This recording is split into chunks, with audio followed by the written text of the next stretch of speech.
Hello friends, एक बार फिर से आप सभी का स्वागत है क्वालिटी एजुकेशन के अपने इस प्लेटफॉर्म पर। सीईटी का क्रैश कोर्स चल रहा है, बहुत ही बेहतरीन। सीईटी का मतलब, सीईटी लेने का मतलब यह है कि सीईटी यानी सारा का सारा कोर्स इसमें आ जाएगा। इन क्लासेस को भी अगर आप ढंग से पढ़ ले तो मैं आपको यकीन के साथ ये कह सकता हूँ कि एग्जाम में जितने भी इंपॉर्टेंट टॉपिक्स आते हैं वहां से आपके सारे के सारे सवाल कवर हो जाएंगे। मैंने सभी टीचर से बात की है, उनको यही कहा है कि जो भी इंपॉर्टेंट टॉपिक्स हैं, जहां से मुश्किलें आती है, जहां से बार बार सवाल एग्जाम में पूछ जाते हैं, उन टॉपिक्स को हमें पहले लेना है और उनको करवाना है। और सारे बहुत ही बेहतरीन आप अच्छे से क्लासेस को फॉलो कीजिए। मैं देख रहा हूँ कि जो बाकी क्लासेस आ रही है उन पर आप ज़्यादा एक्टिव नहीं, आप अपना बहुत नुकसान कर रहे हैं। एक तो देखो, वैसे यूट्यूब पर क्लासेस आ रही है, फ्री क्लासेस आ रही है, और इतनी बेहतरीन क्लासेस आपको और कहीं नहीं मिलने वाली है। तो अगर आप नहीं देख रहे हैं तो आप बहुत इंपॉर्टेंट चीज़ मिस कर रहे हैं। हर क्लास को आपको देखना है, इतनी नॉलेज आप गेन करके वहां पर जाएंगे कि किसी भी एग्जाम में, कई एग्जाम ऐसे मतलब लगातार बैक टू बैक आपको सवाल मिलने वाले हैं। तो आपको सारी क्लासेस को देखना, अच्छे से देखना है, और जहां पे डाउट लगे आप वहां पर सवाल पूछ सकते हो। आज पॉलिटी की इस क्लास में, पॉलिटी की पहले हम दो क्लासेस पढ़ चुके हैं, दो इंपॉर्टेंट टॉपिक जो आपकी तरफ से सजेस्ट किए थे। प्रस्तावना हम पढ़ चुके हैं, जो पहला ही टॉपिक लिख रखा है, और प्रस्तावना से हर एग्जाम में बहुत इंपॉर्टेंट सवाल पूछे जाते हैं। इसके अलावा दूसरा टॉपिक हमने संविधान की प्रकृति को लेकर लिया था, संविधान की प्रकृति, विशेषताएं, सारे के सारे एक एक चीज मैंने आपको बता दिया और सारी क्लियर हो गई होगी। ठीक है, कोई भी डाउट हो आप मुझे वापस कमेंट में पूछ सकते हैं, इसको क्लियर करेंगे। आज बहुत इंपॉर्टेंट टॉपिक हम ले रहे हैं, मूल अधिकार। ठीक है, मूल अधिकार यहाँ पर करने वाले, मूल अधिकार से संबंधित जितने भी महत्वपूर्ण प्रश्न होंगे वो सारा के सारा हम यहाँ पर कवर कर लेंगे। तो मूल अधिकार हम यहाँ पर आज हमारा इंपॉर्टेंट टॉपिक रहने वाला। मूल अधिकार क्योंकि बड़ा टॉपिक है, कोशिश करेंगे क्योंकि इसके ज्यादा वीडियो आने वाले। मूल अधिकार पॉलिटी में सबसे इंपॉर्टेंट कोई पार्ट है, दो पार्ट जहां सवाल पूछ जाते हैं, वो है एक तो भाग 3 मूल अधिकार, एक है भाग 5। भाग 5 अपना में बहुत बड़ा है, वहां से मैक्सिमम प्रश्न पढ़ते हैं। इन दो को टॉपिक को, इन जो दो सब्जेक्ट है, इसको हम बहुत लंबे से लेकर चलेंगे। तो मूल अधिकार हम यहाँ से पढ़ने वाले हैं। इसके पहले शुरुआत करते हैं, इसके पहले मैं एक इंपॉर्टेंट इन्फॉर्मेशन भी आपको दे दूं, जो आप लंबे टाइम से इंतजार कर रहे थे।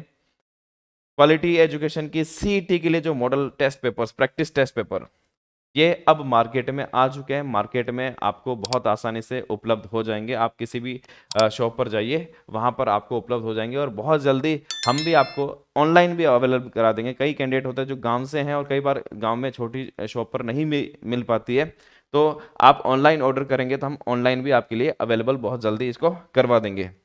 वैसे हो सके तो अभी जो भी स्टेशनरी शॉप है वहां पर आपको मिल जाएगी, वहां से आप ले सकते हैं। 11 टेस्ट पेपर इसमें हमने दिए, सारे फुल लेंथ पेपर है। इसमें जो सारे पेपर है वो फुल लेंथ पेपर है। अब एग्जाम क्योंकि पास में आ चुका है, तो आप इसकी प्रैक्टिस जरूर करके जाए। हर पेपर में हर सवाल की व्याख्या भी दी हुई है, यानी एक सवाल से, एक तो 11 पेपर का मतलब है, देखो 11 पेपर से जितने भी सवाल आ रहे हैं वो सारे के सारे तो कवर हो ही रहे हैं।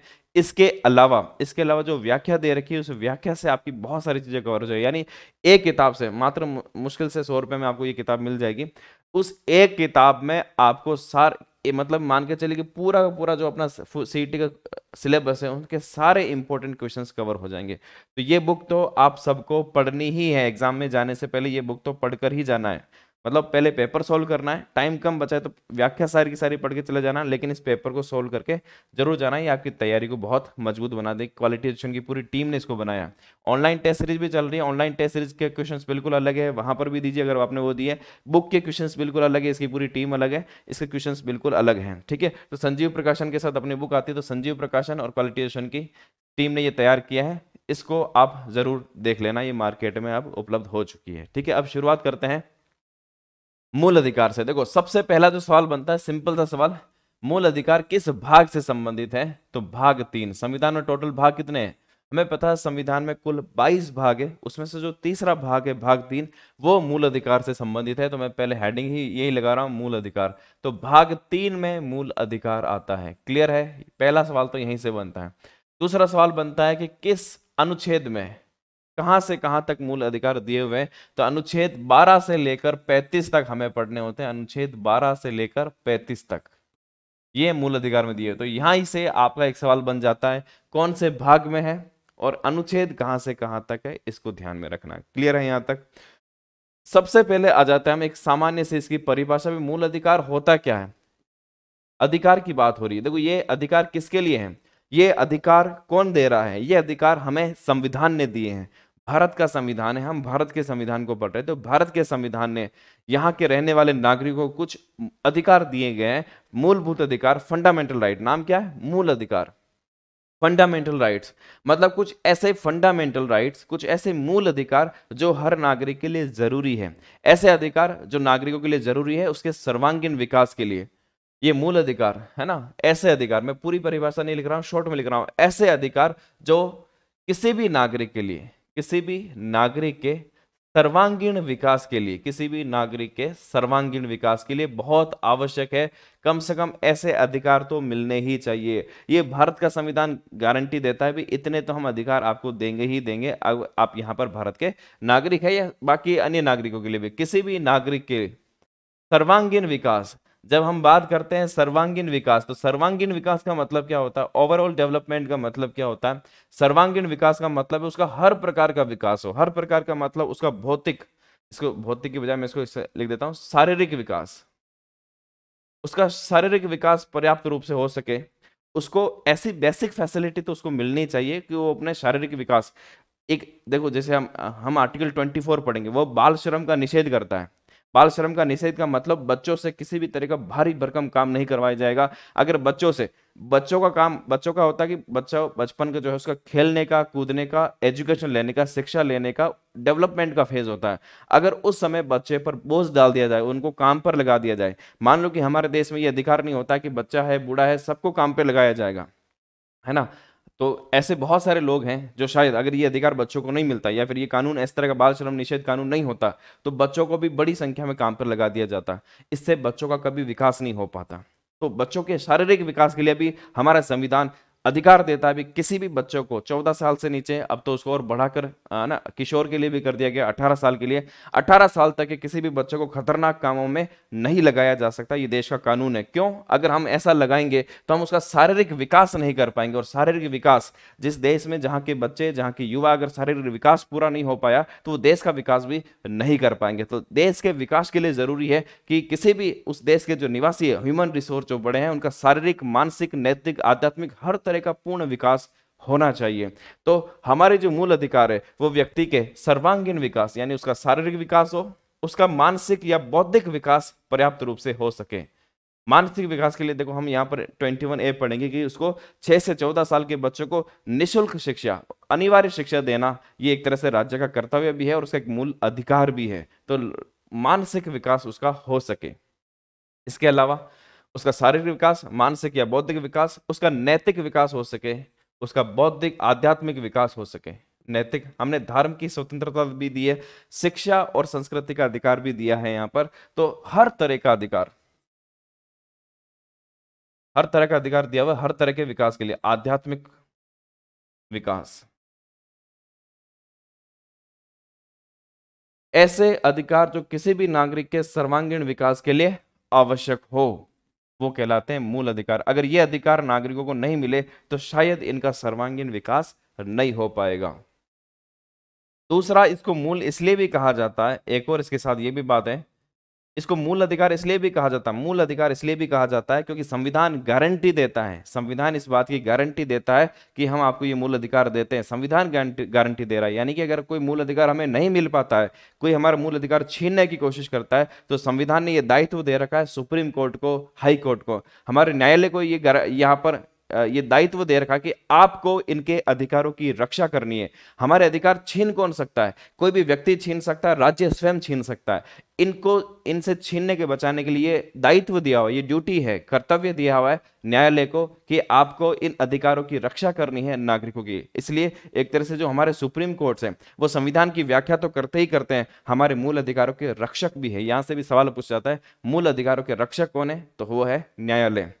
ये मूल इसलिए भी है क्योंकि संविधान इनकी गारंटी प्रदान करता है। ठीक है, ये बात भी याद रखना, दोनों ही चीजें हैं। जब कथन में आता है तो ये भी है और ये भी है, संविधान इनकी गारंटी देता है, गारंटी प्रदान करता है, इसलिए भी इनको मूल अधिकार कहा जाता है। क्लियर है यहां तक? नेक्स्ट आगे बात करते हैं। दूसरा, यहां से एक सवाल पूछा जाता है, इसको भारत का मैग्ना कार्टा भी कहा जाता है। भारत का मैग्ना कार्टा, मूल अधिकार को भारत का मैग्ना कार्टा किसे कहा जाता है, ये सवाल आएगा। तो भारत के संविधान को कहा जाता है। नीति निषेध तत्व कहा जाता है, मूल अधिकार को कहा जाता है, एक मूल कर्तव्य को कहा जाता है। तो इसका सही आंसर होगा मूल अधिकार को भारत का मैग्ना कार्टा कहा जाता है, भारत के संविधान को नहीं, भारत के मूल अधिकार को। तो इन्हें मूल अधिकार को मैं लिख देता हूं, मूल अधिकार को भारत का मैग्ना कार्टा भी कहा जाता है, भारत का मैग्ना कार्टा भी कहा जाता है। अब आपके मन में सवाल आ रहा होगा, सर ये मैग्ना कार्टा शब्द क्या है, मैग्ना कार्टा कहाँ से आ गया, भारत का मैग्ना कार्टा भी कहा जाता है। तो ये मैग्ना कार्टा क्या है उसके बारे में थोड़ा सा जान लेते हैं, है ना, इसकी हिस्ट्री क्या है उसके बारे में जान लेते हैं। ये नया शब्द आया कि मैग्ना कार्टा क्या है। मैग्ना कार्टा एक अंग्रेजी शब्द है जिसका अर्थ भी ये एक प्रकार के अधिकार की होती है। मैग्ना कार्टा शब्द कहां से आया, देखो सबसे पहले जो मूल अधिकार जैसा शब्द है, मूल अधिकार जैसे कंसेप्ट है कि जहां पर भी नागरिक है उनके कुछ मूल अधिकार होने ही चाहिए, ये कंसेप्ट सबसे पहले ब्रिटेन से आया। तो ब्रिटेन में ये शब्द प्रचलित हुआ मैग्ना कार्टा। वहां पर सबसे पहले 1215 ईस्वी की बात है, ये 1215 ईस्वी की बात है। वहां के सम्राट थे सम्राट जॉन। 1215 ईस्वी में सम्राट जॉन ने, किंग जॉन कह सकते हैं या फिर सम्राट जॉन, वहां के किंग जॉन ने, नाम था जॉन, किंग जॉन ने वहां के कुछ जमींदार थे, कुछ किसान थे, उनको कागज पर लिखकर कुछ अधिकार दिए थे। ऐसे नहीं खुशी खुशी दे रहा है, उसको मजबूर किया गया। वहां के पहले लोगों को, किसानों को कोई अधिकार नहीं था, जमींदारों को कोई अधिकार नहीं था। तो उन सब ने एक बार राजा को जाकर घेर लिया, उनको मजबूरी में उसको यहाँ पर उनको अधिकार लिखकर देने पड़े। जो कागज में अधिकार लिखकर दिए हैं उस अधिकार को सबसे पहले मैग्ना कार्टा कहा गया, उस अधिकार को मैग्ना कार्टा। तो वो अधिकार यहां से नाम शुरू हो गया। तो जहां पर भी दुनिया में इस तरह के अधिकार बाद में अलग अलग दिए गए उन सबको मैग्ना कार्टा का नाम दिया गया, मैग्ना कार्टा की संज्ञा दी गई। तो भारत का मैग्ना कार्टा कौन सा हो गया, यही मूल अधिकार भारत के मैग्ना कार्टा कहलाए। तो ये थी इसके पीछे की कहानी। तो 1215 ईस्वी में सम्राट जॉन ने ब्रिटेन के किसानों को, 1215 ईस्वी में ब्रिटेन के सम्राट, ऐसा लिख सकते हैं, ब्रिटेन के सम्राट,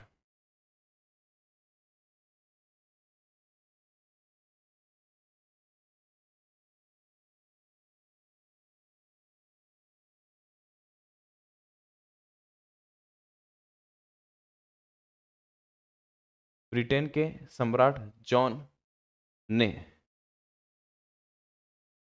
ब्रिटेन के किसानों को कागज पर लिखकर कुछ अधिकार दिए थे।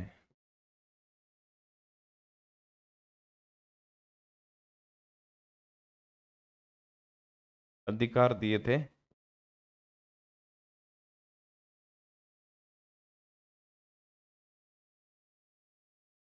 जिन्हें मैग्ना कार्टा कहा गया।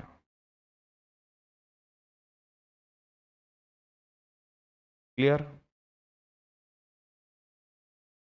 दूसरा सवाल पूछा जाता है कि मूल अधिकार कहां से लिए गए, मूल अधिकार कहां से प्रेरित है, मूल अधिकार किस संविधान से प्रेरित है। यहां भी ये सवाल पूछा जाता है। तो यहां पर मैं बता देता हूं, यहां पर आपको याद रखना है संयुक्त राज्य अमेरिका से मूल अधिकार कहां से लिए गए। ये सोर्सेस भी कई बार पूछा जाता है, स्रोत पूछे जाते हैं। तो स्रोत देखो ज्यादातर स्रोत हमने ब्रिटेन से और अमेरिका से ही लिए। तो ऐसे ऐसे स्रोत जो कि ऐसी बातें जो कि नागरिकों को सशक्त करती है, नागरिकों के अधिकार से संबंधित है, वो अधिकांश हमने संयुक्त राज्य अमेरिका से ली गई, अधिकांश बातें कर रहा हूँ। और ऐसे जो संसद को मजबूत करती है, सरकार को मजबूत करती है, वो हमने ब्रिटेन से लिए। तो मूल अधिकार नागरिकों को मजबूत करने वाला है, मूल अधिकार संयुक्त राज्य अमेरिका के संविधान से प्रेरित है। तो लिख दीजिए ये मूल अधिकार संयुक्त राज्य अमेरिका के संविधान से प्रेरित है, मूल अधिकार यूएसए के संविधान से प्रेरित है। ठीक है, यूएसए यानी संयुक्त राज्य America, United states of America संविधान से प्रेरित है। अब थोड़ा सा और क्या सवाल पूछे जा सकते हैं। तो देखो एक तो ये अच्छे से याद रखना है, यहाँ से सवाल पूछा जाता है, ये बहुत कॉमन सवाल है, जो इजी लेवल का सवाल है, ये इजी लेवल के सवाल पूछा जाता है। तो उसमें एक सवाल ये भी आता है। और क्या सवाल पूछा जा सकता है, इसका हम थोड़ा सा संक्षिप्त इतिहास के बारे में जान लेते हैं। तो यहाँ पर लिख दीजिए इसका थोड़ा सा मूल अधिकार, भारत के जो मूल अधिकार है इसका संक्षिप्त इतिहास जान रहे हैं। ये कब से शुरू हुआ, ये तो हमें पता है जब से संविधान बना है 1950 में, तब से भारत के संविधान में मूल अधिकार मौजूद है। लेकिन उसके पहले सबसे पहले इसकी डिमांड कब की गई, मांग की गई, यहां से सवाल पूछा जाता है। तो संक्षिप्त इतिहास जान रहे हैं हम मूल अधिकार को। तो सबसे पहले सर्वप्रथम इसकी मांग कब की गई, ये सवाल एग्जाम में पूछा जाता था। तो सर्वप्रथम इसकी मांग बाल गंगाधर तिलक ने, बाल गंगाधर तिलक का नाम आपने सुना होगा, एक बहुत उग्र स्वभाव के नेता थे, है ना, अंग्रेज जिससे डरते थे। बाल गंगाधर तिलक स्वराज्य मेरा जन्म सिद्ध अधिकार है, सुना होगा आपने। बाल गंगाधर तिलक महाराष्ट्र के बहुत बड़े नेता थे। तो सर्वप्रथम इसकी मांग बाल गंगाधर तिलक ने भी नागरिकों को, भारत के नागरिकों को जो भारत में रह रहे हैं उनको कुछ अधिकार तो मिलने चाहिए। देखो, भारत के नागरिकों के लिए, भारत में रहने वाले इस भारत देश के नागरिकों को किसी और से अधिकार मांगने पड़ रहे हैं। किससे? वहां की जो ब्रिटिश सरकार है जो भारत में राज कर रही थी, उससे हमें अधिकार मांगने पड़ रहे थे। तो बाल गंगाधर तिलक, क्योंकि उस समय भारत के लोग गुलामी में जी रहे थे, तो बाल गंगाधर तिलक ने अपने स्वराज्य विधेयक में, इन्होंने एक विधेयक लेकर आए थे, स्वराज्य विधेयक। तो अपने स्वराज्य विधेयक में, स्वराज्य विधेयक कब का था? ये था 1895 का, 1895 स्वराज्य विधेयक में की थी। इसके बाद हमें इसका और उल्लेख मिलता है विस्तृत रूप से, नेहरू रिपोर्ट आती है। एक नेहरू रिपोर्ट आई थी। ये रिपोर्ट मोतीलाल नेहरू, जो कि पंडित जवाहरलाल नेहरू के पिता थे, उन्होंने एक रिपोर्ट तैयार करी थी, नेहरू रिपोर्ट नाम से, है ना। अंग्रेजों ने चैलेंज दिया था कि भारतीय अपना खुद का संविधान तैयार नहीं कर सकते, तो इस चैलेंज को स्वीकार करते हुए मोतीलाल नेहरू की अध्यक्षता में एक नेहरू रिपोर्ट तैयार की गई थी, ये 1928। इसमें ये एक तरह से भारतीय संविधान का पहली बार खाका बनाया गया एक बड़े स्तर पर। इसमें भी हमने मूल अधिकारों की बात की थी, मूल अधिकारों के बारे में, कुछ कुछ मूल अधिकार के बारे में इसका भी उल्लेख है, तो इसमें भी इसकी डिमांड की गई। इसके बाद एक कांग्रेस का एक बड़ा अधिवेशन हुआ था, कराची अधिवेशन 1931, उसमें भी वापस जो संकल्प रखे गए थे, उस संकल्प में मूल अधिकारों की भी विस्तृत से चर्चा की गई। तो कराची अधिवेशन में भी हमें इसका उल्लेख मिलता है। तो ये कराची अधिवेशन भी याद रख लेना, यहां से भी सवाल आता है। कराची अधिवेशन कब हुआ था? ये कराची अभी पाकिस्तान में पड़ता है, 1931 में हुआ था। सरदार वल्लभ भाई पटेल इसके अध्यक्ष थे उस समय। तो सरदार वल्लभ भाई पटेल अध्यक्ष थे और उसी अधिवेशन में मूल अधिकारों की फिर से मांग की गई। सरदार वल्लभ भाई पटेल, ठीक है। इसके बाद थोड़ा सा और जो हमें याद रखना है, जो संविधान, हमारी संविधान सभा बनी थी, संविधान में बाद में शामिल हुए थे मूल अधिकार, जो संविधान में मूल अधिकार शामिल किए गए, उस मूल अधिकार को तैयार करने वाली समिति कौन सी थी? तो संविधान सभा में जो समिति थी, मूल अधिकार समिति, संविधान सभा में जो मूल अधिकार समिति बनी थी, उसके अध्यक्ष कौन थे? ये भी सवाल पूछा जाता है। तो मूल अधिकार समिति के अध्यक्ष भी बाद में सरदार वल्लभ भाई पटेल ही बनाए गए। तो सरदार वल्लभ भाई पटेल, इसको जरूर याद रख लेना, ये भी बहुत इंपॉर्टेंट है, यहाँ से सवाल पूछा जाता है। सरदार वल्लभ भाई पटेल भी इसके अध्यक्ष थे। और इसकी एक उप समिति भी थी, जो इसकी उप समिति थी, उस उप समिति के अध्यक्ष थे आचार्य JB कृपलानी। उप समिति थी, इसके अध्यक्ष थे आचार्य JB कृपलानी। यहां से सवाल पूछा जाता है, इसको याद रख लेना, ठीक है। अब नेक्स्ट आगे बढ़ते, ये तो था इसका एक संक्षिप्त इतिहास। अब हम बात कर लेते हैं, अब हम मूल अधिकारों पर आ जाते हैं, जहां से मूल अधिकार, आधुनिक जो हमें मूल अधिकार बताए, हम आज की बात कर लेते हैं। इन मूल अधिकारों की विशेषताएं क्या? एक सवाल यहां से पूछा जाता है, तो यहाँ पर एक पॉइंट डाल दीजिए, मूल अधिकारों की विशेषताएं।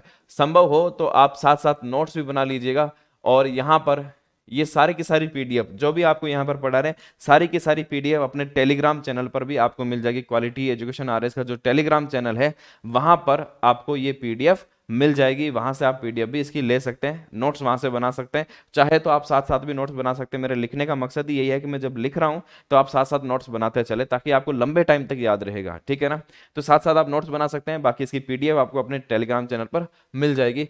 मूल अधिकारों की विशेषताएं क्या है, ये भी आप साथ साथ, यहां से सवाल पूछे, यहां से काफी सवाल बनते हैं, अलग अलग तरह के सवाल बनते हैं। देखो, इसमें 5-7, इस एक विशेषता, इस एक छोटे से टॉपिक में 5-7 प्रश्न समाहित है, उसको देखते हैं। सबसे पहले तो पूछा जाता है मूल अधिकारों की प्रकृति कैसी है, और ये सवाल बड़ा कंफ्यूज करने वाला होता है। मूल अधिकारों की प्रकृति कैसी है, बताइए।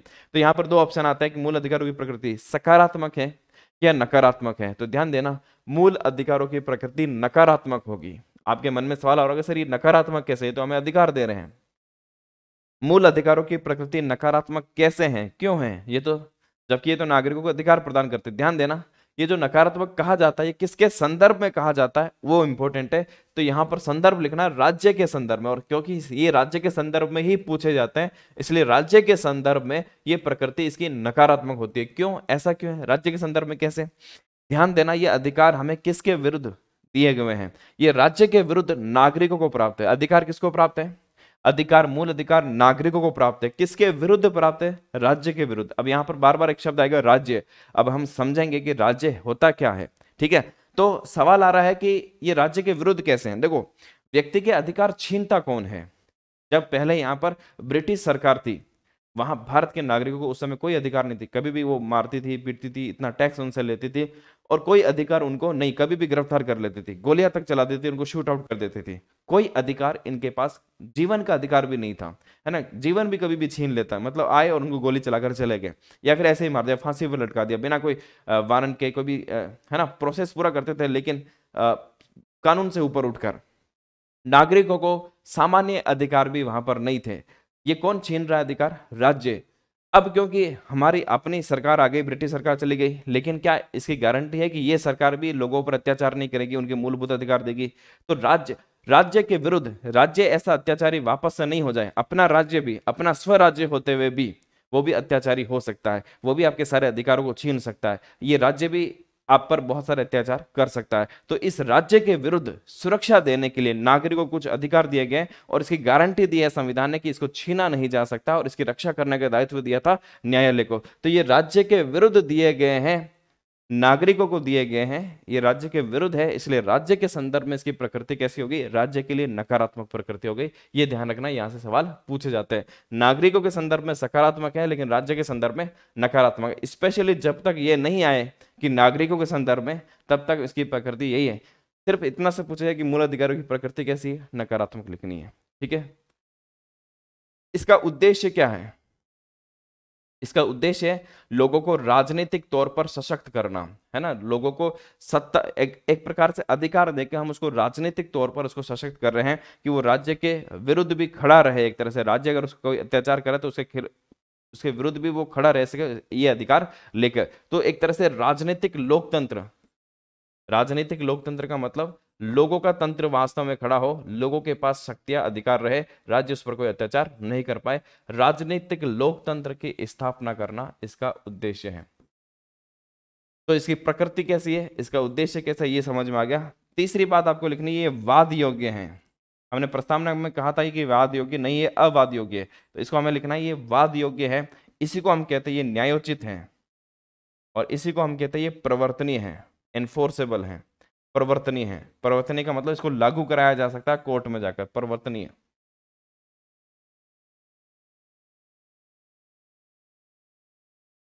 एक ही बात है, ये वाद योग्य है। वाद योग्य यानी कि अगर आपके मूल अधिकारों को छीना जाता है तो इसको न्यायालय में चैलेंज किया जा सकता है, इसी को हम न्यायोचित कहते हैं, इसी को हम कहते हैं ये प्रवर्तनीय है, एनफोर्स, लागू कराया जा सकता है। तो वाद योग्य है, एक ही बात है, न्यायोचित है या फिर प्रवर्तनीय है, इसको लागू कराया जा सकता है।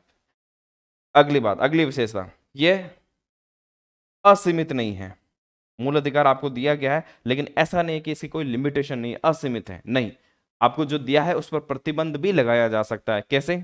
यह असीमित नहीं है कि आपको एक बार जो अधिकार दे दिया गया है वो तो अधिकार मिल ही गया, इस पर कोई तरह का प्रतिबंध नहीं है। आपको यहाँ पर वाक स्वतंत्रता की आजादी, यानी कि बोलने की आजादी है, लेकिन इसका मतलब यह नहीं कि आप कुछ भी बोल सकते हैं। आपको देश के खिलाफ बोलने की आजादी नहीं है, किसी व्यक्ति का अपमान करने की आजादी आपको नहीं है, कुछ आपके बोलने से लोगों में दंगे भड़क रहे हैं, ऐसी बोलने की आजादी आपके पास नहीं। आपको अभिव्यक्ति की आजादी है, लेकिन आप किसी भी तरह की फिल्म बना रहे हैं, लोगों में वहां पर हिंसा फैल रही है या फिर अश्लीलता फैल रही है, क्या ऐसी आजादी आपके पास है? क्या ऐसी आजादी आपके पास नहीं है। इस पर राज्य प्रतिबंध लगा सकता है। क्या राज्य मूल अधिकारों पर प्रतिबंध लगा सकता है? तो इसका जवाब है हाँ, युक्ति युक्त आधार पर प्रतिबंध लगा सकता है। अब शब्द आए युक्ति युक्त, का मतलब क्या है? देखो मैं इसको समझाता हूं, यह असीमित नहीं है, यह असीमित नहीं है। राज्य, देखो ये किसके विरुद्ध है? राज्य के विरुद्ध है। तो राज्य क्या इस पर प्रतिबंध लगा सकता है? तो राज्य इस पर युक्ति युक्त प्रतिबंध लगा सकता है, इस पर युक्ति युक्त प्रतिबंध लगा सकता है।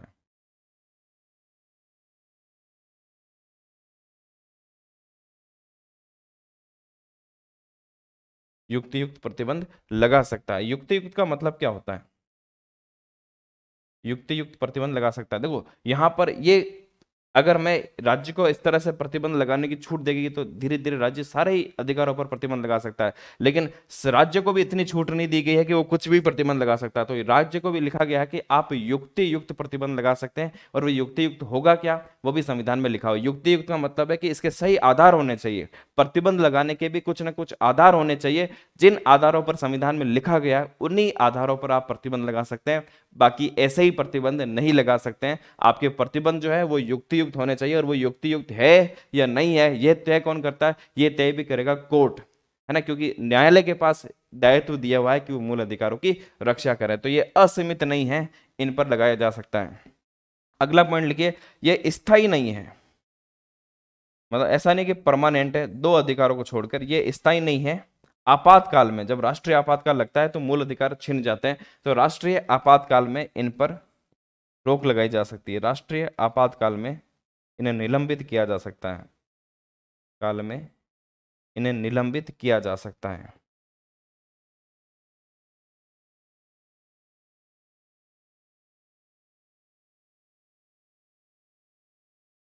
इसमें दो अपवाद है, अनुच्छेद 20 और 21। ध्यान रखना, अनुच्छेद और 20 और 21 को आपातकाल में भी निलंबित नहीं किया जा सकता है। 44वें संविधान संशोधन 1978 के तहत ये बात जोड़ दी गई है। अनुच्छेद 20 व 21 को छोड़कर, ये ध्यान रखना, ये भी पूछा जाता है कौन से दो आर्टिकल को, अनुच्छेद 20 व 21 को छोड़कर।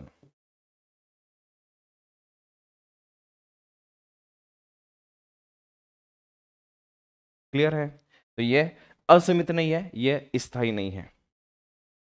नेक्स्ट पॉइंट यहां पर देखिए, कुछ अधिकार, कुछ अधिकार ऐसे हैं जो केवल और केवल भारतीय नागरिकों को प्राप्त है। इसका मतलब है भारतीय नागरिकों के अलावा बाकी अगर कोई विदेशी व्यक्ति भी है तो उसको भी ये अधिकार प्राप्त है। कुछ अधिकार केवल भारतीय नागरिकों को प्राप्त है। देखो, जब नागरिक शब्द लिखते हैं, ध्यान देना, केवल नागरिक भी लिखते हैं। पॉलिटी में नागरिक शब्द का अलग अर्थ होता है, व्यक्ति शब्द का अलग होता है। जब मैं नागरिक शब्द लिखूंगा तो इसका मतलब है मैं केवल भारत के नागरिक की बात कर रहा हूं। जब मैं व्यक्ति शब्द लिखता हूं तो व्यक्ति का मतलब है सारे लोग उसमें आ जाएंगे, चाहे वो भारत के नागरिक हो चाहे विदेशी नागरिक हो, सब लोग आ जाएंगे। तब मैं इसको लिख रहा हूं अगर व्यक्ति लिख रहा हूं तो। कुछ अधिकार केवल भारतीय नागरिकों को प्राप्त हैं। कौन कौन से, वो याद रख लेना, क्योंकि वो एग्जाम में बहुत बार घुमा फिरा के अलग अलग पूछ लेंगे। कुछ अधिकार केवल भारतीय नागरिकों को प्राप्त है, वो कौन कौन सा अनुच्छेद है? अनुच्छेद 15 भेदभाव के विरुद्ध अधिकार है, ठीक है। अनुच्छेद 16, अनुच्छेद 19 और अनुच्छेद 29 और अनुच्छेद 30, ये ऐसे अधिकार है जो केवल और केवल भारतीय नागरिकों को प्राप्त है, सभी नागरिकों को प्राप्त नहीं है। और इनके अलावा जो भी अधिकार हम पढ़ेंगे, अनुच्छेद 14 से लेकर 14 है, 17 है, 18 है, ठीक है, 19 हो गया, फिर उसके बाद 20, 21, 22, 23, 24, 25, ये सभी को प्राप्त है। कुछ अधिकार केवल भारतीय नागरिकों को प्राप्त है तथा अन्य अधिकार सभी व्यक्ति को प्राप्त है। तो ये इसकी विशेषता हो गई, अन्य अधिकार यानी कि भारतीय नागरिकों के साथ साथ अदर को भी है, सभी व्यक्तियों को प्राप्त है।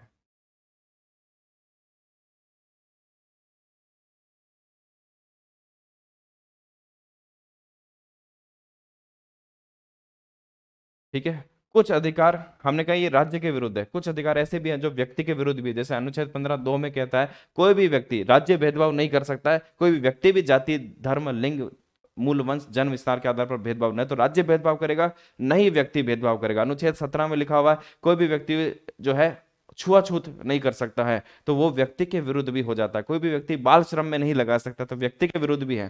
तो इसमें लिख दीजिए कुछ अधिकार राज्य के विरुद्ध है, कुछ अधिकार राज्य के विरुद्ध, तो कुछ व्यक्तियों के विरुद्ध भी है, तो कुछ अधिकार व्यक्ति के विरुद्ध भी है। व्यक्ति से भी संरक्षण, व्यक्तियों के विरुद्ध का मतलब दूसरे व्यक्तियों से, राज्य से संरक्षण तो देता ही देता है, दूसरे व्यक्तियों से भी संरक्षण देता है। मूल अधिकार सिर्फ राज्य के विरुद्ध नहीं है, व्यक्ति के विरुद्ध। जैसे कोई व्यक्ति भेदभाव कर रहा है दूसरे व्यक्ति के साथ, तो उससे भी सुरक्षा प्रदान करता है मूल अधिकार। तो कुछ अधिकार अन्य दूसरे व्यक्तियों से भी, दूसरे अन्य कुछ अधिकार व्यक्ति के विरुद्ध भी है, अन्य व्यक्तियों के विरुद्ध भी हैं।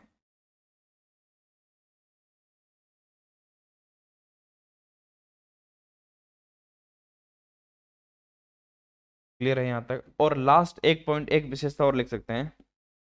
कुछ अधिकार, हमने कहा मूल अधिकारों की प्रकृति कैसी है, नकारात्मक है, तो कुछ अधिकार ऐसे भी हैं जो सकारात्मक है। अब सकारात्मक कैसे, नकारात्मक का मतलब है कि ये राज्यों के विरुद्ध हमें सुरक्षा प्रदान करता है।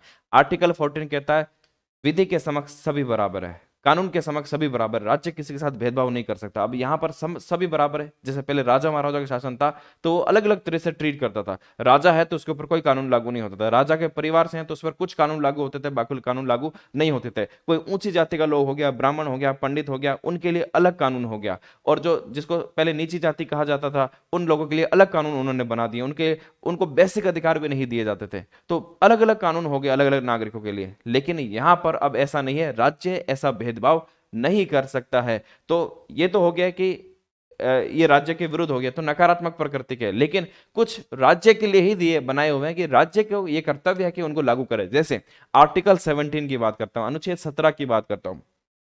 अनुच्छेद 17 में लिखा हुआ है कि अस्पृश्यता का निषेध। अस्पृश्यता का मतलब छुआछूत का निषेध। तो छुआछूत का निषेध का मतलब मना करता है। कोई भी व्यक्ति अगर छुआछूत करता है तो राज्य उसको दंड भी दे सकता है, दंड के लिए कानून भी बना सकता है। मतलब ये राज्य को दायित्व दे रहा है कि आपको इसको रोकना है, तो ये राज्य के विरुद्ध नहीं हुआ, राज्य को ही दायित्व दिया है। बाल श्रम का निषेध है, तो बाल श्रम का निषेध का मतलब है कि राज्य बाल श्रम नहीं कर, राज्य तो करा ही नहीं सकता, लेकिन कोई व्यक्ति भी कराता है तो राज्य का दायित्व है कि उसको भी उसके लिए दंड के लिए कानून बनाए। तो राज्य के लिए सकारात्मक हो गया, दायित्व दिया गया है ना। जैसे मानव तस्करी हो रही है तो मानव तस्करी के लिए दूसरे मानव को दंड दिया ही जा सकता है, राज्य भी नहीं कर सकता, और कोई करता है तो राज्य उसके लिए दंड भी दे सकता है। तो ये सकारात्मक प्रकृति हो गए। तो कुछ अधिकार नकारात्मक प्रकृति के हैं, तो कुछ अधिकार सकारात्मक प्रकृति के भी हैं। कुछ अधिकार नकारात्मक प्रकृति के हैं, तो सारे नकारात्मक नहीं है, कुछ सकारात्मक प्रकार के भी हैं। कुछ अधिकार नकारात्मक प्रकार के हैं तो कुछ अधिकार सकारात्मक प्रकृति के भी हैं। या ध्यान रखना ये सब तरह के सवाल पूछे जाते हैं एग्जाम में, प्रकृति के भी हैं। क्लियर हो गया यहां तक। अब हम, ये हो गए संविधान की सारी जो भी विशेषताएं वहां तक। अब हम यहाँ मूल अधिकारों की विशेषताएं, अब हम यहाँ पर बात करने वाले हैं मूल अधिकार कौन कौन से मिले हुए हैं, कितने प्रकार के मूल अधिकार हैं, वो सब की बात करने वाले हैं। तो आगे पढ़ते हैं, शुरुआत करते हैं। नेक्स्ट, मूल अधिकार टोटल वर्तमान में कुल मूल अधिकार कितने प्रकार के, तो वर्तमान में 6 प्रकार के मूल अधिकार है। पहले ये 7 प्रकार के थे, संपत्ति का अधिकार हटा दिया गया है, संपत्ति का अधिकार नहीं है। तो वर्तमान में कुल 6 मूल अधिकार हैं। तो लिख देते हैं वर्तमान में कुल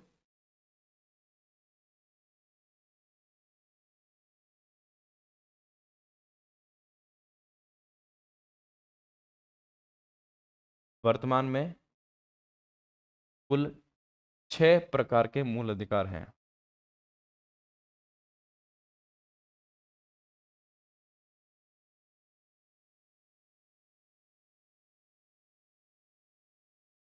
आपको यह भी पता होना चाहिए पूर्व में कुल 7 मूल अधिकार थे। कुल 7 मूल अधिकार थे, वो 7वां कहाँ गया फिर, ये 7वां आपको पता होना चाहिए क्योंकि एग्जाम में सवाल पूछा जाता है। कुल 7 मूल अधिकार थे, उसमें से एक संपत्ति का अधिकार 44वें संविधान संशोधन 1978 से 7वां मूल अधिकार जो संपत्ति का अधिकार था उसको मूल अधिकार से हटाकर केवल कानूनी अधिकार बना दिया गया। तो इसको भी लिख देते हैं 44वें संविधान संशोधन 1978। इसको खास तौर पर याद रखना, ये भी आगे बार बार आएगा। 44वां संविधान संशोधन, 44वां संविधान संशोधन 1978 के तहत संपत्ति के मूल अधिकार को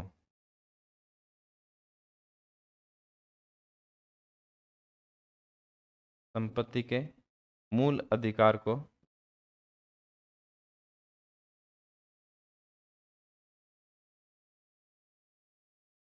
केवल विधिक अधिकार बना दिया गया। संपत्ति के मूल अधिकार, ठीक है, संपत्ति के मूल अधिकार जो कि पहले अनुच्छेद 31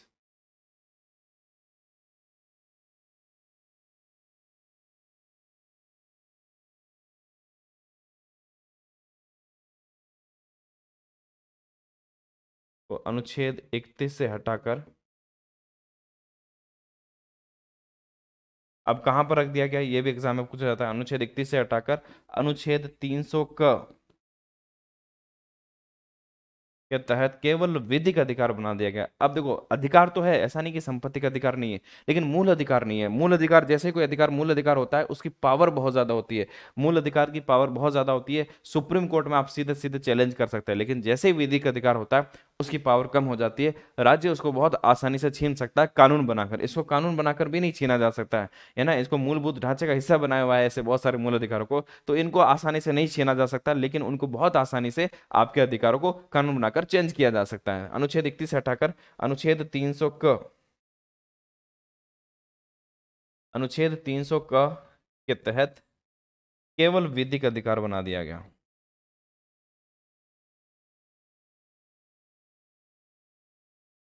केवल विधिक अधिकार बना दिया गया,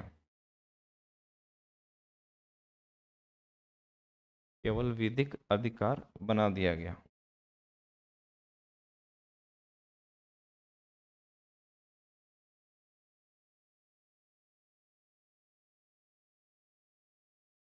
क्लियर है यहां तक?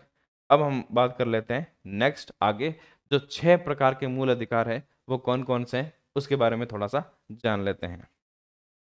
देखो वर्तमान में कुल 6 प्रकार के मूल अधिकार हैं, वर्तमान में कुल 6 प्रकार के मूल अधिकार हैं। जो बिल्कुल नए साथी हैं, नए साथी जुड़े हैं, उनको अच्छे से देख लेना। जो पहली बार तैयारी कर रहे हैं, अगर जिनको याद नहीं है, मैं एक बहुत आसान सी ट्रिक बता रहा हूँ, उससे सारे के सारे 6 मूल अधिकार क्रम से आपको याद हो जाएंगे। और ये वीडियो आप अगर देख रहे हैं अच्छा लग रहा है तो देखो सभी के साथ शेयर भी करना है। जितने ज्यादा आप शेयर करेंगे, जितने ज्यादा इसमें आपके लाइक्स आते हैं, ये टीचर के लिए भी बहुत मोटिवेशन का काम करता है। 6 प्रकार के मूल अधिकार कौन कौन से उस पर बात करते हैं। मैं आपको एक यहाँ पर ट्रिक बता रहा हूँ, इस ट्रिक से आपको सारे के सारे मूल अधिकार याद हो जाएंगे। मैंने पहले भी ये सारा वीडियो पढ़ा रखे हैं, आप पुराने जाकर वीडियो देखेंगे तो वो तो सीक्वेंस से आपको सारे मिल जाएंगे। यहाँ पर मैं केवल इंपॉर्टेंट टॉपिक्स जो सीईटी के लिए अपने आ सकते हैं उनको यहाँ पर कराने वाला हूँ। पहले वाले वीडियो भी सारे के सारे आपको मिल जाएंगे, आप चैनल पे पुराने वीडियो अगर आप देखोगे तो, ठीक है। वैसे प्लेलिस्ट बनी हुई है सारे के सारे पुराने वीडियो की, पॉलिटी के सारे के सारे पुराने वीडियो की भी प्लेलिस्ट बनी हुई है। ट्रिक क्या है? समस्व शोध शिक्षा के संवैधानिक उपचारों के लिए, शिक्षा के संवैधानिक उपचारों के लिए। ये एक लाइन याद रह जाएगी, एक लाइन अगर आपको याद रह जाएगी तो आराम से 6 के 6 मूल अधिकार आपको याद रह जाएंगे। संवैधानिक उपचारों के लिए आपने अगर पढ़े होंगे तो देखो मैं आपको आप क्रम से रिपीट याद कराता हूँ। समस्व शोध, सम से देखो जहां जहां मैं अंडरलाइन कर रहा हूँ एक एक मूल अधिकार है। सम से याद रखना है समता का अधिकार, स्व से याद रखना है स्वतंत्रता का अधिकार, शो से याद रखना है शोषण के विरुद्ध अधिकार, ध से याद रखना है धार्मिक स्वतंत्रता का अधिकार, शिक्षा से याद रखना है शिक्षा एवं संस्कृति का अधिकार या संस्कृति एवं शिक्षा का अधिकार, और संवैधानिक उपचारों से याद रखना है संवैधानिक उपचारों का अधिकार। ये सारे के सारे 6 प्रकार के अधिकार, समता का अधिकार, स्वतंत्रता का अधिकार, शोषण के विरुद्ध अधिकार, धार्मिक स्वतंत्रता का अधिकार, शिक्षा एवं संस्कृति का अधिकार और संवैधानिक उपचारों का अधिकार, ये 6 अधिकार है। आपको वर्तमान में 6 प्रकार के मूल अधिकार है, इन 6 के अंदर अलग अलग आर्टिकल्स आते हैं। तो हम देखो एक एक यहां पर लिख देते हैं। सबसे पहले हमने लिखा समता का अधिकार या समानता का अधिकार, एक ही बात है समता का, राइट टू इक्वेलिटी, समता का अधिकार। तो हमारा भारत का संविधान सबको समता, समता का मतलब है बराबरी, समता का मतलब इक्वेलिटी का मतलब क्या होता है बराबरी, को सभी को बराबरी का अधिकार यहाँ पर दिया हुआ। तो समता का अधिकार, ये समता का अधिकार हमें कहां से कहां तक मिलेगा? तो अनुच्छेद 14 से लेकर अनुच्छेद 18, टोटल कितने आर्टिकल हो गए? Total 5 article. ध्यान रखना ये 4 आर्टिकल नहीं है, 5 आर्टिकल है। समता के अधिकार में टोटल 5, 14, 15, 16, 17, 18, 5 आर्टिकल हो जाते हैं। दूसरा है स्वतंत्रता का अधिकार, स्वतंत्रता का अधिकार, ये कहां से कहां तक है? स्वतंत्रता का अधिकार ये है 19 से, अनुच्छेद 19 से लेकर, अनुच्छेद 19 से लेकर 22 तक। यहाँ टोटल कितने आर्टिकल है? 3 नहीं है, 4 हो जाएंगे। 19, 20, 21, 22, टोटल 4 आर्टिकल यहाँ पर हो गए हैं, ठीक है। इसके अलावा तीसरा है शोषण के विरुद्ध अधिकार। आप इनको आसानी से क्रम से याद रख सकते हैं। देखो क्रम से याद रखने से क्या होगा, आपको बिल्कुल आर्टिकल से आर्टिकल में याद रहे। कई बार आता आर्टिकल 23 में क्या है, आपको अगर याद नहीं है तो आप बता नहीं पाएंगे। जैसे आपको याद होगा कि 14 से 18 में स्वतंत्रता का अधिकार था, 19 से 22 में स्वतंत्रता का अधिकार था, 23 का पूछते आपको याद हो जाएगा या तो शोषण के विरुद्ध हो सकता है या फिर बाल श्रम का हो सकता है। आप आसानी से पता लगाएंगे ये शोषण के विरुद्ध है। धार्मिक स्वतंत्रता का तो नहीं हो सकता है, समता का अधिकार तो नहीं हो सकता। 2 या 3 ऑप्शन आप आसानी से कट कर सकते हैं, इसलिए इसको ट्रिक को याद रखना भी जरूरी है। शोषण के विरुद्ध अधिकार, शोषण के विरुद्ध अधिकार। और आर्टिकल की बात करें तो आर्टिकल कौन कौन से हो जाएंगे? अनुच्छेद 22 हो गया, तो 23 और 24 दो आर्टिकल इसमें आते हैं, अनुच्छेद 23 और 24। 10 से आपको याद रखना है धार्मिक स्वतंत्रता का अधिकार, धार्मिक स्वतंत्रता का अधिकार। ये कहां से कहां तक है? तो ये है अनुच्छेद 25 से 28। क्लियर? इसके बाद 5वें नंबर पर आता है शिक्षा व संस्कृति, या संस्कृति व, ऐसे शिक्षा व संस्कृति का अधिकार लिख देते हैं, शिक्षा व संस्कृति का अधिकार। ये अल्पसंख्यकों के लिए आता है, उनके संस्कृति। वैसे आर्टिकल 29 ध्यान रखना, अनुच्छेद 29 आगे हम पढ़ेंगे इसको। अनुच्छेद 29 सभी नागरिकों के लिए लागू होता है, केवल अल्पसंख्यकों के लिए नहीं। इसकी व्याख्या सुप्रीम कोर्ट ने कही थी, क्योंकि आर्टिकल में इसी तरह से सभी व्यक्तियों के लिए लिखा हुआ है। अनुच्छेद 30 एकमात्र ऐसा आर्टिकल है जो अल्पसंख्यकों के लिए विशेष बनाया गया है। तो शिक्षा व संस्कृति का अधिकार, अनुच्छेद बात करें तो अनुच्छेद 29 व 30 दो आर्टिकल वापस इसमें आता है। और लास्ट जो है वो है संवैधानिक उपचारों का अधिकार, छठा अधिकार, संवैधानिक उपचारों का अधिकार।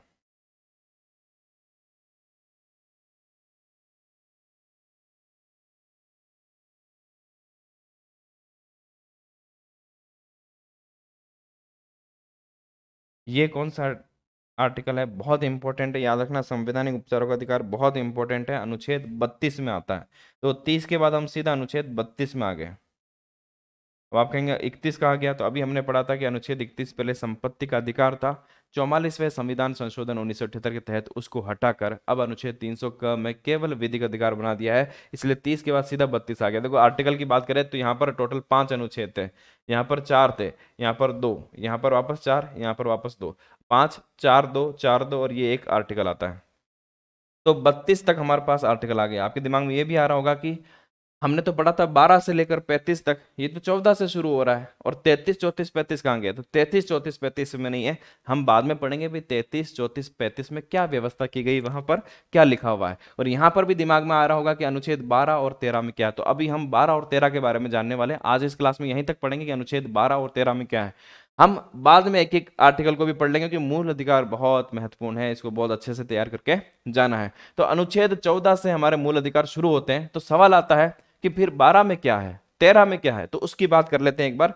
अनुच्छेद 12, तो देखो यहां पर सबसे पहले हम बात कर रहे हैं अनुच्छेद 12 में क्या है और अनुच्छेद 13 में क्या है। उसके बाद हम अगली क्लास में जान लेंगे भी यहाँ पर अनुच्छेद 14 से 18 और ये जो अलग अलग अधिकार है। तो सबसे पहले हम जान लेते हैं अनुच्छेद 12 क्या है। देखो हम बार बार एक बात कर रहे हैं, मूल अधिकार किसको दिए गए? नागरिकों को दिए गए। किसके विरुद्ध दिए गए? ये राज्य के विरुद्ध नागरिकों को दिए। इसकी प्रकृति नकारात्मक है। नकारात्मक क्यों है? क्योंकि ये राज्य के संदर्भ में राज्य के विरुद्ध है, इसलिए ये इसकी प्रकृति नकारात्मक हुई।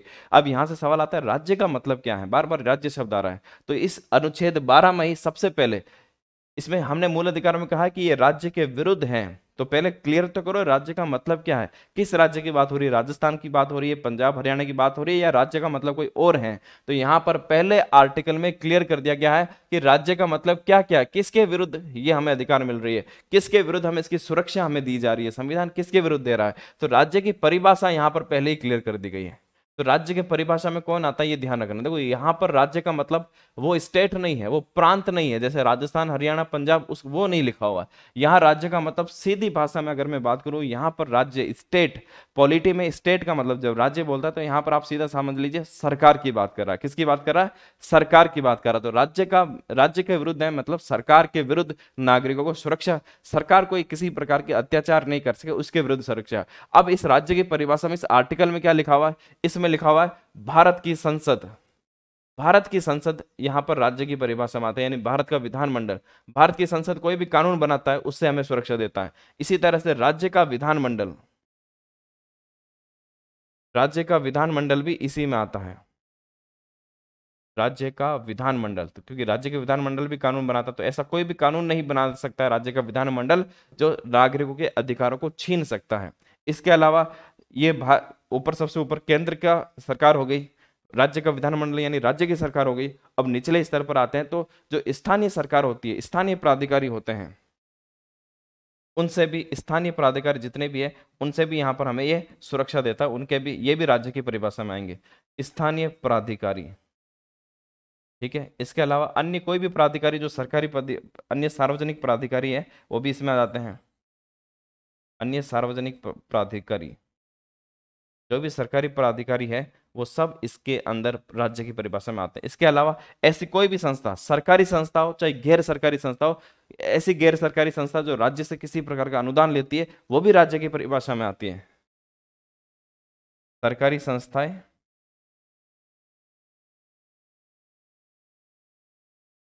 अथवा ऐसी गैर सरकारी संस्थाएं भी जो सरकार से अनुदान लेती है। सरकार से अनुदान लेने का मतलब जनता से, जनता का पैसा ही तो है सरकार के पास। जब जनता का पैसा ले रहे हो, जनता के ऊपर कोई भी आप यहाँ से अत्याचार नहीं कर सकते, उससे सुरक्षा मिलती है। सरकारी संस्थाएं व ऐसी गैर सरकारी संस्थाएं, ऐसी गैर सरकारी संस्थाएं।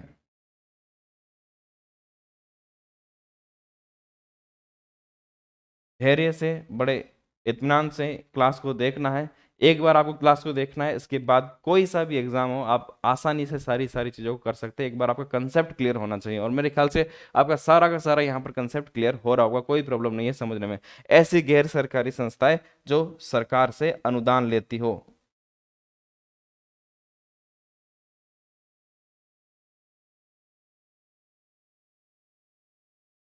इसका मतलब क्या हो गया? इसका मतलब सीधी सीधी भाषा में, यानी सरकार का कोई भी अंग आता है, उस सरकार इस राज्य की परिभाषा में आता है। ठीक है, वैसे सुप्रीम कोर्ट ने बहुत लंबी लिस्ट एक तरह से बता रखी है भी, ये कौन आता है कौन नहीं है, जब भी जरूरत पड़ती है तब इसकी व्याख्या करता है सुप्रीम कोर्ट। इस तरह से एक बहुत लंबी लिस्ट बन गई है। ठीक है, तो ये तो हो गई राज्य की परिभाषा। अब आता है बात कि आर्टिकल 13 में क्या है, अनुच्छेद 13 में क्या है। अनुच्छेद 13 की बात कर लेते हैं। ठीक है, अनुच्छेद 13 ये बहुत महत्वपूर्ण है। आर्टिकल 13 बहुत महत्वपूर्ण है, इसको जान लेते हैं, समझ लेते हैं, है ना। इसके चार अलग अलग क्लोज है। आर्टिकल 13(1), 13(1), 13(2), 13(3) और 13(4). तो हम इसके बारे में जान लेते हैं। अनुच्छेद 13 में क्या लिखा हो, इसके बाद हमारा मूल अधिकार शुरू होता है। मूल अधिकार अनुच्छेद 14 से शुरू होता है, लेकिन 12-13 में दो चीजें क्लियर की हुई है। इसमें क्या लिखा हुआ है, मूल अधिकारों से असंगत, मूल अधिकारों से असंगत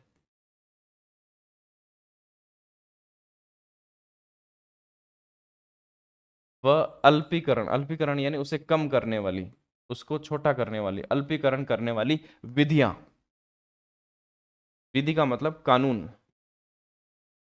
करने वाली विधियां, ऐसी कोई भी विधि, ऐसा कोई भी कानून, विधियां, ऐसा कोई भी कानून जो मूल अधिकारों से असंगत है। मूल अधिकार जो आपको अधिकार दे रहे हैं, लेकिन उससे अलग आपके यहाँ पर कोई ऐसा कानून बना दिया जाता है जो मूल अधिकार को छीनती है, या मूल अधिकार को कम करती है, मूल अधिकार का हनन करती है, मूल अधिकार का उल्लंघन करती है, ऐसी सारी विधियां शून्य मानी जाएगी, ऐसा लिखा हुआ है। इसको देखो, इसको डिटेल में क्या लिखा हुआ है।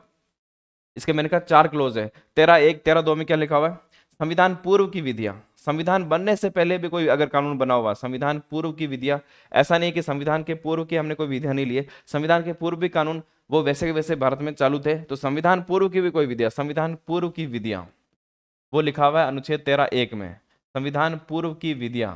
ठीक है, जो अनुच्छेद 13(1) में आती है, अनुच्छेद 13(1)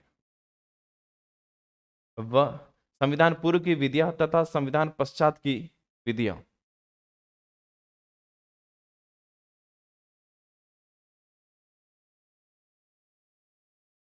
संविधान पश्चात की विधियां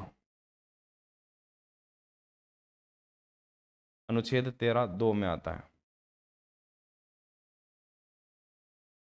जो कि मूल अधिकारों से असंगत,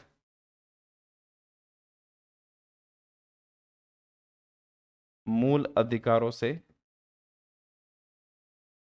असंगत है, या फिर उनका अल्पीकरण करती है, उन्हें शून्य माना जाएगा, यानी उस वो कानून लागू नहीं होंगे। ऐसी कोई भी विधियां, ऐसा कोई भी कानून जो मूल अधिकारों से असंगत है या मूल अधिकारों का उल्लंघन करती है, वो सारी की सारी शून्य घोषित कर दी जाएगी, उनका कोई भी प्रभाव नहीं रहेगा। ये आर्टिकल 13 में लिखा हुआ है। मूल अधिकारों से असंगत है, शून्य मानी जाएगी।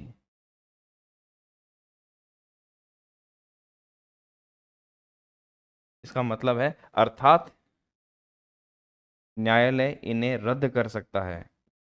न्यायालय को लगता है कि ये संविधान पूर्व की विधिया हो चाहे संविधान के बाद बनने के बाद की विधिया हो, जो मूल अधिकारों का हनन करती है, तो न्यायालय इन्हें रद्द कर सकता है। न्यायालय इन्हें रद्द कर सकता है, रद्द कर देगा, नल एंड वॉइड, रद्द कर सकता है।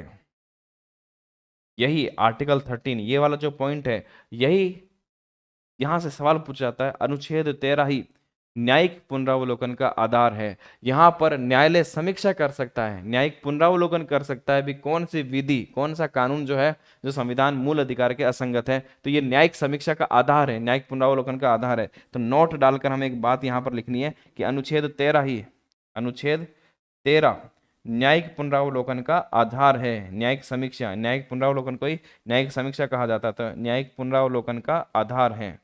न्यायिक पुनरावलोकन या फिर न्यायिक समीक्षा का आधार है।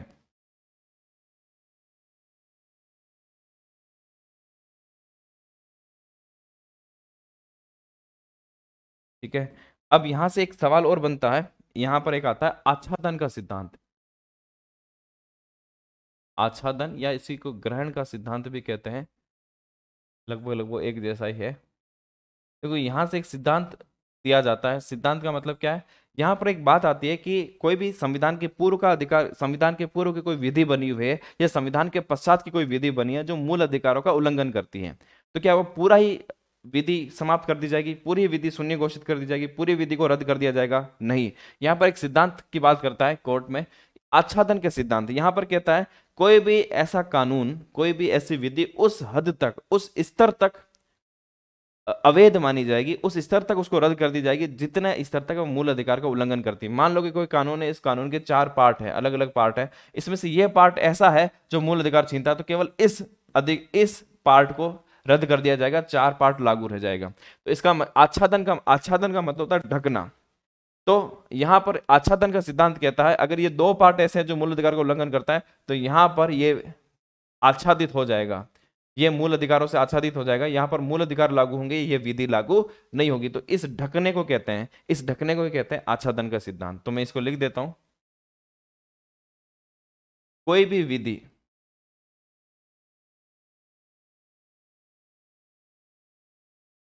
कोई भी विधि उस स्तर तक मूल अधिकार से आच्छादित हो जाती है, मूल अधिकार से आच्छादित है, यानी कि अगर मूल अधिकार भी है और ऐसा कानून भी बना दिया जो मूल अधिकार का उल्लंघन हो रहा था, मूल अधिकार को ऊपर ही माना जाएगा, मूल अधिकार लागू होगा, वो विधि लागू नहीं होगी। तो मूल अधिकार से उस स्तर तक, पूरी की पूरी नहीं, उस स्तर तक मूल अधिकार से आच्छादित हो जाती है जिस स्तर तक वह मूल अधिकारों का हनन करती है।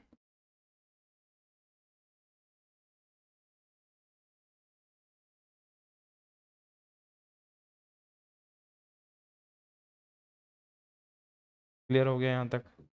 अब बात करते हैं अनुच्छेद 13(3). 13(3) बहुत महत्वपूर्ण है और इस पे बहुत लंबी लड़ाई चली सरकार के बीच में और कोर्ट के बीच में। सवाल ये आता है, अनुच्छेद 13 क्या कहता है? 13(1), 13(2), ऐसी कोई सी भी विधि, ऐसी कोई भी विधि जो मूल अधिकार का उल्लंघन करती है, उसे शून्य माना जाएगा। अब सवाल आता है विधि की परिभाषा क्या है, विधि किसको माना जाए, है ना? जैसे विधि एक तो सीधा सिंपल आता है, कोई भी कानून बनाता है वो विधि की परिभाषा में, चाहे वो संसद कानून बनाए, चाहे वो राज्य का विधानमंडल कानून बनाए, वो विधि की परिभाषा में आएगा। क्या कोई भी नियम सरकार बनाती है, विधि से अलग कोई नियम, कोई आदेश निकालती है, कोई नोटिफिकेशन जारी करती है, क्या वो आता है? वो भी इसकी परिभाषा में आएगा। कोई अध्यादेश राष्ट्रपति जारी करता है, क्या वो इस विधि की परिभाषा में आएगा? यस, इसमें लिखा हुआ कि वो भी विधि की परिभाषा में। अब सवाल आता है क्या संविधान संशोधन विधि की परिभाषा में आएगा? वो 13(4) में, सुप्रीम कोर्ट में इसमें भी बहुत लंबी लड़ाई चली कि संविधान संशोधन को विधि की परिभाषा माना जाए या नहीं माना जाए। सुप्रीम कोर्ट ने इसको नहीं माना। बाद में सरकार ने संविधान में संशोधन करके ही लिख दिया कि संविधान संशोधन को विधि की परिभाषा से बाहर रखा जाए। तो यहीं से अनुच्छेद 13(3) और 13(4) आते हैं। तो आर्टिकल 13(3) 2 तक तो हमने पढ़ लिया। 13(3) में लिखा हुआ विधि की परिभाषा, विधि किसको माना जाएगा। तो विधि की परिभाषा, क्योंकि परिभाषा जरूरी है, कौन सा विधि की परिभाषा में आता है और कौन सा नहीं। जो विधि की परिभाषा में आएगा उसी की तो न्यायालय जांच करेगा। तो यहां पर लिखा हुआ विधि की परिभाषा में संसद, राज्य का विधानमंडल,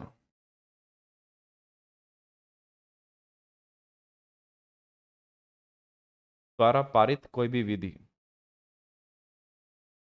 पारित कोई भी विधि,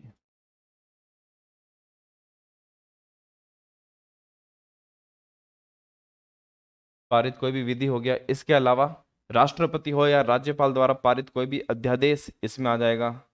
इसके अलावा कोई भी अन्य कोई आदेश है, सरकार का कोई नियम है, विनियम है, नियम विनियम आदि इसकी परिभाषा में आता है।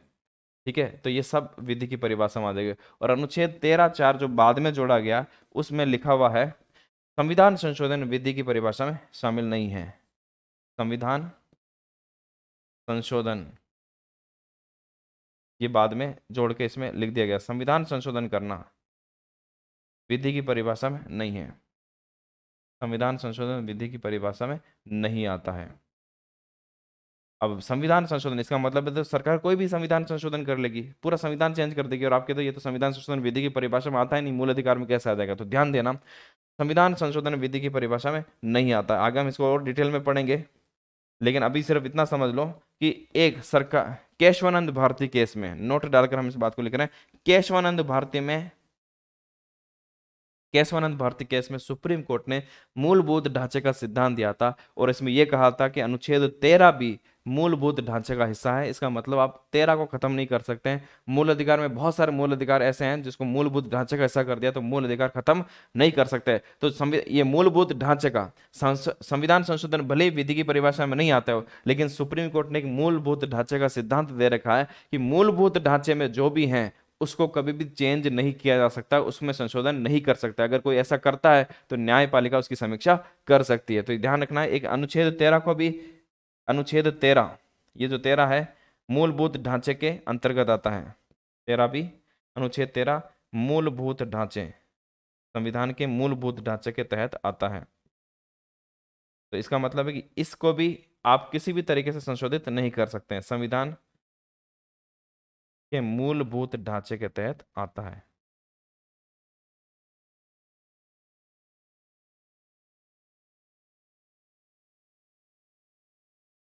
ठीक है, तो यहाँ ये था हमारा मूल अधिकार का एक, अभी हमने मूल अधिकार शुरू किए नहीं है, मूल अधिकार तो अब शुरू होगा अनुच्छेद 14 से। अभी हमने जो मूल अधिकार से पहले जो भी महत्वपूर्ण बातें थी उनको समझा, उनको जाना। यहाँ पर ये सारे के सारी चीजें जो मैंने पढ़ी बहुत इंपॉर्टेंट है।